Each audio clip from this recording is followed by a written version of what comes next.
রংপুরে একই পরিবারের ৪ জনকে খুন, আসামির বর্ণনা দিতে গিয়ে কাঁদলেন পুলিশ। দর্শক, কি ঘটেছে আসলে? আমি আবেগে আপ্লুত হয়ে যাই।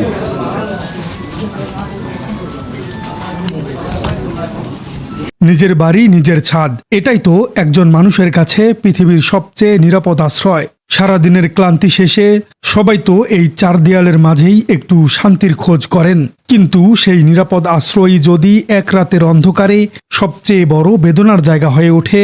রংপুরে ঠিক এমনটি ঘটেছে একটি সাধারণ, শিক্ষিত এবং শান্তশিষ্ট পরিবারের সাথে। খবরটি শোনার পর থেকে সারা দেশের মানুষের মন ভারী হয়ে আছে। এমনকি যারা অপরাধীদের ধরেছেন সেই পুলিশ কর্মকর্তাদের গলাও ঘটনাটির বিবরণ দিতে গিয়ে ধরে আসছিল। প্রশ্ন হলো, একটি নিরিবিলি বাড়িতে সেদিন রাতের অন্ধকারে আসলে কি ঘটেছিল?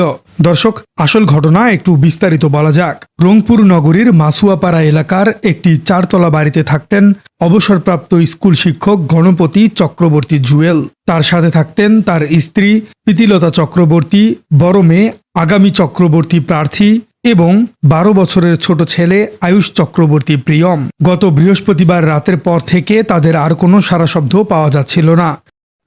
4 জনেরই ফোন বন্ধ কেন? ফোন ধরে না, সবার চার্জ নাই, কিছু না, ওটা এমনি হয়তো বন্ধ করে রাখছে। কেউ সারা শব্দ যখন নাই, তখন মনটা হয়তো কেমন জানি। শনিবার রাতে স্বজনরা এসে দেখেন বাড়ির গেটে তালা ঝুলছে। পরে আইন শৃঙ্খলা রক্ষাকারী বাহিনী এসে তালা ভেঙে ভেতর থেকে তাদেরকে বের করেন। পরিবারের 4 জন সদস্যই তখন চিরতরে না ফেরার দেশে চলে গেছেন। এই মর্মান্তিক ঘটনার সাথে জড়িত থাকার অভিযোগে পাশের এলাকার মুগ্ধ এবং সিদ্ধার্থ নামের 2 যুবককে আটক করা হয়েছে। বাসায় তারা মাদক সেবন করতেছিল বা আড্ডা দিচ্ছিল, আড্ডার পরে মাদক সেবনও করতেছিল। গণপতি স্যার এটা বাধা দেওয়ার কারণে সেই বখাটে যুবকরা পরিকল্পিতভাবে রোববার দুপুরে মেট্রোপলিটন পুলিশ কমিশনার অত্যন্ত আবেগাপ্লুত কণ্ঠে পুরো ঘটনার বর্ণনা দেন, যা শুনে উপস্থিত সবার চোখ ভিজে গেছে। মূলত এই বখাটে ছেলেরা পাশের বিল্ডিং থেকে এসে এই শিক্ষকের বাসার ছাদের মধ্যে ইয়াবা সেবন করতেন। প্রথমে এই শিক্ষক বাধা দিতে গেলে গামছা দিয়ে তাকে শেষ করে দেয়া হয়, আর এরপরেই যখন তার স্ত্রী এবং সন্তানরা আসেন তখন একে একে তাদেরকেও দুনিয়া থেকে বিদায় করে দেন এই বখাটে ছেলেরা। এখন প্রশ্ন আসতেই পারে, হঠাৎ করে একটি শিক্ষিত ও শান্ত পরিবারের সাথে এমন অনাকাঙ্ক্ষিত ঘটনা কেন ঘটল? এই খবরের আসল অর্থটা আসলে অনেক বেশি বেদনাদায়ক। এটি শুধু একটি পরিবারের চিরতরে হারিয়ে যাবার গল্প নয়, এটি বর্তমান সমাজের একটি ভয়াবহ সতর্কবার্তা। এই পরিবারটির পেছনের গল্পটা জানলে মন আরো বেশি বিষণ্ণ হয়ে উঠবে। গণপতি চক্রবর্তী জুয়েল ছিলেন রংপুর জেলা স্কুলের একজন অত্যন্ত আদরের এবং শ্রদ্ধেয় শিক্ষক। গত বছরের ডিসেম্বরেই তিনি দীর্ঘ শিক্ষকতা জীবন শেষ করে অবসরে যান। অবসরের পর রংপুর সমবায় মার্কেটে একটি হোমিওপ্যাথি চেম্বারে বসে মানুষের চিকিৎসা সেবাও দিতেন তিনি। মানুষের উপকার করাই ছিল তার প্রথম কাজ। আর তার মেয়ে আগামী চক্রবর্তী ছিলেন কারমাইকেল কলেজের মাস্টার্সের শিক্ষার্থী।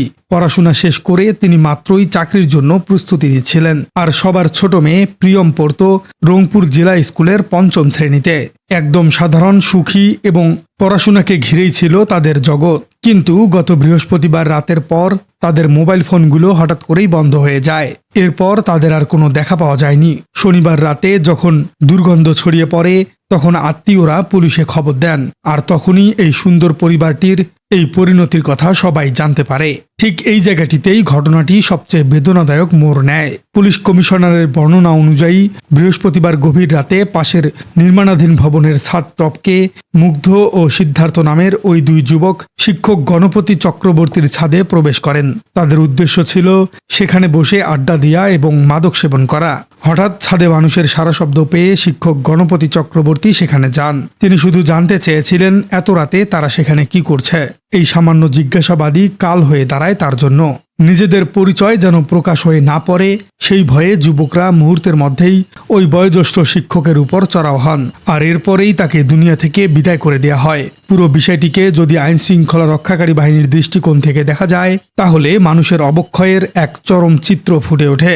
যে বর্ণনা দিতে গিয়ে খোদ পুলিশ কমিশনারও আবেগ ধরে রাখতে পারেননি তা হলো এই যুবকের পরবর্তী আচরণ। শিক্ষকের কোনো সারা শব্দ না পেয়ে তার স্ত্রী প্রীতিলতা সিঁড়ি বেয়ে উপরে উঠে যান। তখন তাকেও একইভাবে পৃথিবী থেকে বিদায় নিতে বাধ্য করা হয়। বড় মেয়ে প্রার্থী এগিয়ে এলে তাকেও একইভাবে শেষ করে দেওয়া হয়। আর সব পুলিশের ভাষ্যমতে এই ভয়াবহ কাণ্ড ঘটানোর পর ওই দুই যুবক বিন্দুমাত্র অনুতপ্ত হননি। তারা ওই বাড়ির বাথরুমে গিয়ে গোসল করেন। এরপর ডাইনিং টেবিলে বসে খুব স্বাভাবিকভাবেই খেজুর খান এবং অবশিষ্ট মাদক গ্রহণ করেন। জুমার নামাজের সময় রাস্তাঘাট ফাঁকা হলে তারা খুব শান্তভাবে বেরিয়ে আসে। তবে বিষয়টিকে শুধু একটি আকস্মিক ঘটনা হিসেবে দেখলে পুরো চিত্রটা পরিষ্কার হবে না। অনেকেই ভাবতে পারেন মাদকের ঘোরে হয়তো যুবকরা তাদের হিতাহিত জ্ঞান হারিয়ে ফেলেছিল এবং এটা কোনো পরিকল্পিত ঘটনা নয়। কিন্তু প্রমাণ বলছে অন্য এক কথা। তারা হয়তো আগে থেকে পরিকল্পনা করে আসেনি, কিন্তু ঘটনার পর তারা যা করেছে তা চরম চতুরতার পরিচয় দেয়। পুলিশকে বিভ্রান্তি করতে এবং পুরো ঘটনাটিকে একটি সাধারণ ডাকাতি হিসেবে সাজাতে তারা ঘরের সমস্ত জিনিসপত্র এলোমেলো করে ফেলে।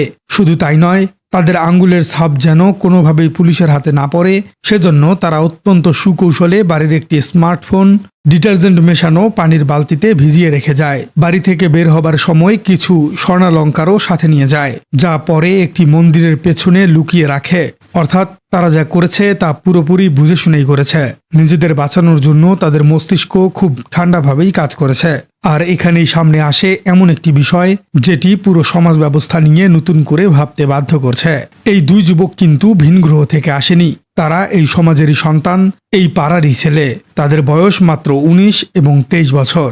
এই বয়সে যখন তাদের পড়াশোনা, কেরিয়ার কিংবা অন্যান্য ভালো বিষয়ে ব্যস্ত থাকার কথা, তখন তারা রাতের অন্ধকারে মাদকের নেশায় ডুবে থাকছে। পরিবার, সমাজ এবং রাষ্ট্রীয় ব্যবস্থা যদি এই মাদককে সহজলভ্য না করত, তাহলে হয়তো আজ রংপুরের এই পরিবারটিকে এমন করুণ পরিণতি বরণ করতে হতো না। এটা শুধু আইন শৃঙ্খলা পরিস্থিতির অবনতি নয়, এটা আসলে সামাজিক কাঠামোর এক বিশাল পতন। যে সমাজ তরুণদের সুস্থ বিনোদন বা সঠিক পথ দেখাতে পারে না, সেই সমাজই এমন ঘটনার জন্ম হয়। এখন সবার মনে একটাই প্রশ্ন, এখান থেকে পরিস্থিতি কোন দিকে যেতে পারে? সামনের দিনগুলোতে 3টি সম্ভাব্য পরিস্থিতির কথা ভাবা যেতে পারে। প্রথম সম্ভাবনা হলো এই ঘটনার পর হয়তো প্রশাসন নড়েচড়ে বসবে। দেশ জুড়ে মাদকের বিরুদ্ধে বড় ধরনের অভিযান শুরু হতে পারে। অপরাধীদের খুব দ্রুত আইনের আওতায় এনে সর্বোচ্চ শাস্তির ব্যবস্থা করা হতে পারে, যাতে এটি সমাজের জন্য একটি দৃষ্টান্ত হয়ে থাকে। দ্বিতীয় সম্ভাবনা হলো অন্য পরিস্থিতিতে এমন হতে পারে যে কয়েকদিন পর নতুন কোনো খবর আসলে মানুষ এই ঘটনাটি ভুলে যাবে। মাদক ব্যবসায়ীরা তাদের কাজ আগের মতো চালিয়ে যাবে এবং সমাজের এই অন্ধকার রূপটি ঠিক এভাবেই চলতে থাকবে। ফলে আগামীতে এমন ঘটনার পুনরাবৃত্তি হবার আশঙ্কা থেকেই যায়। তৃতীয় এবং সবচেয়ে বড় যে ইতিবাচক পরিবর্তনটি আসতে পারে তা হলো সামাজিক সচেতনতায়। এই ঘটনার পর হয়তো প্রতিটি অভিভাবক সন্তানদের ব্যাপারে আরো বেশি সতর্ক হবেন। পাড়া মহল্লার মানুষ হয়তো একজোট হয়ে মাদকের বিরুদ্ধে সামাজিক প্রতিরোধ গড়ে তুলবেন। দর্শক, সবকিছু মিলিয়ে ঘটনাটিকে শুধু একটি অপরাধের খবর হিসেবে দেখলে মূল সমস্যাটাই এড়িয়ে যাওয়া হবে। আসলে কি ঘটেছিল সেদিন? সামান্য মাদকের নেশা এবং বিপদগামী তরুণদের কারণে এমন একটি পরিবার পৃথিবী থেকে হারিয়ে গেল, যারা শুধু আলো আর শিক্ষায় বিলিয়ে গেছেন। কেন এটি এত বেশি গুরুত্বপূর্ণ? কারণ এই বিষয়টি মনে করিয়ে দেয় যে মাদকের বিষবাষ্প ঘরের কতটা কাছাকাছি পৌঁছে গেছে। সামনে খুব গভীরভাবে নজর রাখতে হবে।